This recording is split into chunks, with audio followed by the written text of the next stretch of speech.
And this is what we call as marga, path, the path for a yogi. So those yogis who are not kind of just trying to discover on their own, those yogis who want to find a, um, a method that has been used by a lineage of rishis and yogis, those yogis who adopt to taking the proper scriptural path, like the Patanjali Yoga Sutra and all that. What do? They have five means. So these are the five means that they adopt, five approaches. And this we should try to remember. Shraddha. First is Shraddha. And this is a very important thing because even in Bhagavad Gita, there Bhagavan says, Shraddhavan labate gnanam. The one who has Shraddha gains wisdom, gains knowledge. So the first thing is Shraddha. Then the second one here is Virya. So if you just have devotion, if you just have faith, if you just have certain kind of conviction, but you don't exercise it, you don't act, it doesn't work. So there is energy. You have to exercise it. You have to work towards it. Shraddha, Virya. Then the most important thing is Smriti. Smriti is that remembrance. See, all practices are based on remembrance. Now, the same set of five things is mentioned by Buddha. In one of the things has the five indriyas, the five spiritual five spiritual skills of the 37 he gave, which are requirement for realization. So here is where, a lot of things in Patanjali Yoga Sutras are very similar in a lot of Buddhist texts. So they mirror each other, a lot of things. And that which is there in Buddhist texts, of course, each one claims Patanjali Yoga Sutra came first, Buddhist claim we came first. So I think these are all contemporary. So it's very hard to say which came first, in India, at that time, different yogic paths were there. So anyway, these are the same things that are mentioned there. So there, the only difference is instead of Smriti, the word used is Sati. The word that in the Buddhist thing that's used is Sati. So that difference, that of course, that Sati, the root of that word Sati comes from this word Smriti. Anyway, so we will discuss that later. So now these five things, okay, why are these so important is, see, when we start the path, what do? Is we need to, like if you are going also to a college, you have to have some faith that what the teachers or what the institution is going to give you is worth it. Otherwise, you're not going to spend your time studying there. So here, what happens is we start with some kind of a willingness, some kind of an interest to follow the path. So that is the first kind of faith we have. So there, in that kind of faith, there is an object, meaning there is somebody or something that you take faith in. You start with an external object. Then what happens? Slowly, you realize that knowledge or the practices. And then what happens? You start putting it into use. And you start seeing some result, some benefit. Like whether, if, for example, you do Hatha Yoga, you start practicing the yoga, Hatha Yoga. And then you start feeling your body feels better. You feel better, the energy is better. You do pranayama, you feel that your lungs are much better and you are able to quieten the mind. So then you start giving some results. So then what happens? You start believing this further. So you take the next step. So here you move from what is called as that path just as being the objective faith, meaning faith in an object, to something which is practiced, which comes through your own experience. You start seeing some results. Now what happens? You start taking that second leap of faith, which is you realize the potential of it. And you kind of get a glimpse into that ultimate freedom that is promised in the scriptures and that freedom that all the rishis spoke about, And then what happens? So this is that first thing. The first stage is what is called as jignasu, meaning you are just an inquirer. You have curiosity, you have interest. You are just a jignasu at that stage. But then what happens? You start practicing. So for my favorite example, and this is my own created example, not in any book. But see, for you are in a desert. You're walking and you don't have any. You've been walking for miles. You got lost, and there finally you come across somebody, or you come across a map there. And then you look at that map, and that map says you go straight, you go left, you go this way, and there is a water. There's a small island, and you get water there. And you have no other means because you don't know anybody else. So you trust that person or you trust that map. And then you go there, you seek that water. And what happens? Lo and behold, you find water there, right in the desert. So you quench your thirst, you're very happy. And what happens now? What happens? Will you just sit by that water, or will you just keep wandering? No, you will come back to that person or that map. Why? Because you saw some potential. That first stage was pointed out to you. So here that person who gave you directions is the guru, or the map that he or she used is that scriptures. So you come back and now you consult that map. Why? Because you see the potential of getting out of the desert, being free from that, a way out of the desert. So now we have more faith. Now we have more willingness to follow the scriptures. So why? Because this journey is a longer journey. You need more faith. That first journey to get that water was a shorter journey. And there you could just kind of test it out because you have no choice, or you are willing to just try it out. But now you need faith to move further. You need some faith. And this is not a religious kind of faith. This is that faith based on, one, your experience, and second, based on that potential of freedom. So this is that faith that drives us, to walk on this path. Okay. All right. So then what happens once you have that faith, once you have that faith, what happens is you naturally get energy. So here there's an interesting thing, and the Bhashyakara points out to that the use of the word for Shraddha is like the Shraddha looks after you like a loving mother. Meaning it's some, like a mother who is very loving to the child, very concerned to the child.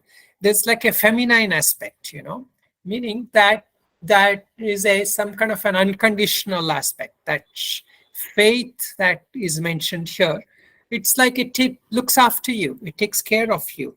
So how does it take care of you? Initially, it takes care of you by giving you energy, by giving you the confidence. But the more important thing of the faith is that it gives you this kind of what we call as this unseen support, unseen forces start coming to our aid in our life. How does this happen? Because we tune into the higher force. And this is what, especially when I teach people to do sankalpa, I tell them that a yogic sankalpa is different from a normal sankalpa. Why? Because when we take a yogic sankalpa, we are not saying that I will overcome this habit or this negative thing just by my own will. I'm saying that I'm tuning into the higher force. I'm opening up to the higher forces, the higher channels to come support me, energize me. So this is what happens. That Shraddha, when we take, it is not just that I believe in it and I need to walk. Then what happens is we become receptive. What people call as intuition, also. So all these things, we make right decisions. We are able to tune in better. And even if sometimes things don't happen, it also works out for the good many times, So this is how that Shraddha works. And important thing is, Shraddha, as it's mentioned in the Bhashya here, it leads to Virya, energy. So here that, the kind of faith gives a seeker after Viveka. So it is not just energy. It is not just that faith here is, the faith is, what is this person seeking? Not that he's seeking for some God, or not that he's seeking for some higher siddhis. He's seeking what? Viveka. What is that Viveka between? When we always say Viveka, we should remember this. What is Viveka? Nitya, Nitya. Nitya, Nitya. But in the yoga thing, what is Viveka? Purusha and Prakriti. Discrimination. Discrimination, Purusha and Prakriti. It's always between Purusha and Prakriti in the yogic, this one. Okay. All right. So now the next point he says is, and now what happens? This leads to what is called as memory. And this is an important topic. So we will just deliberate a little bit on this. So what is memory? Is it just a memory that I forgot something?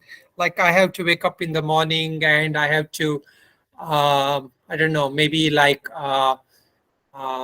soak something for eating later, or I need to put out my clothes. Is it that kind of memory?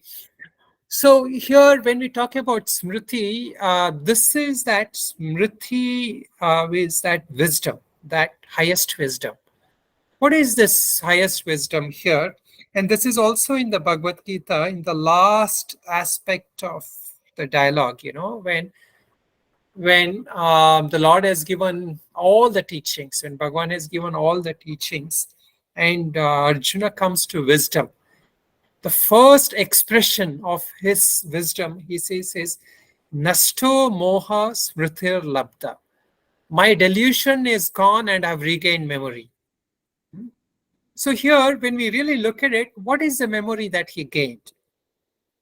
So the memory is that, see, as we go through our day, we learned about some Yoga Sutra today, and we learned some, we've been learning, we've been practicing and all that. But what happens is when we go through our day, like maybe we are in the traffic and somebody cuts us or something happens. What happens? We forget all the knowledge, right? We get to our normal habitual way and we kind of end up in a fight or whatever. And same thing, like we take a resolution that tonight I will sleep early, wake up early. I will not spend time watching late movies or something. But then when your favorite program comes or something, you forget all that resolution, right?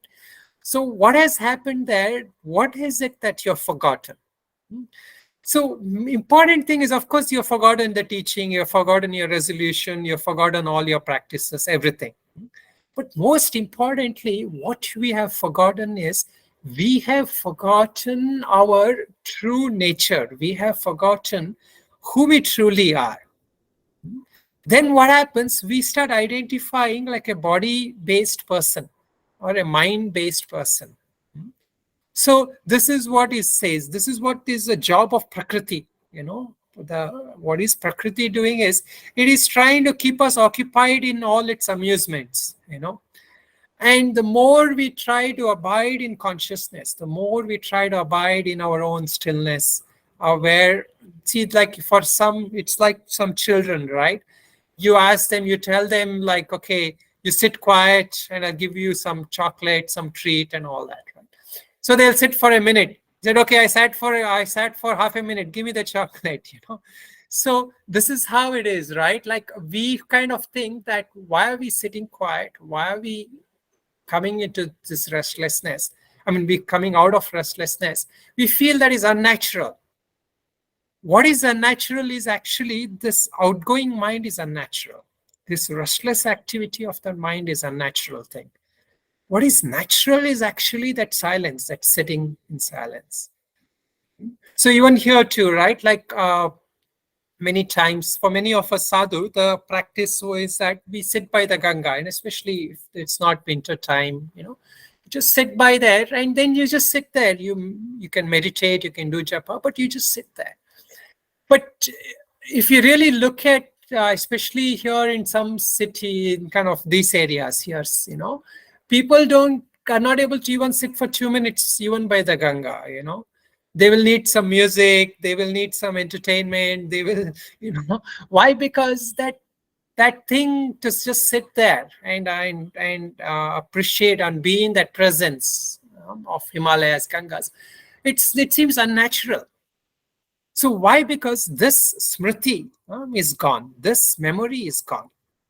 Now, I told you this word smriti is used as sati. The word sati is translated as mindfulness in Buddhist things. So their mindfulness is based on 4 things. Satipatthana, it is said. The texts of Buddhist texts, they talk about satipatthana. But anyway, these come again from there. So these are like the supports they use. They use that as the support. But again, the ultimate thing is to abide in what is called as in the nature of things as it is, meaning the true nature, where we talk about as Purusha, consciousness and all that, So abiding in that consciousness is the ultimate thing. But what happens initially when you tell somebody abide in your true nature, abide in consciousness, they don't know what it is. So they have to be slowly moved towards this. So you first tell them, try to come to some silence, inner silence, observe the inner silence. Observe that state of witnessing mind, or observe that inner peace, connect to that inner peace.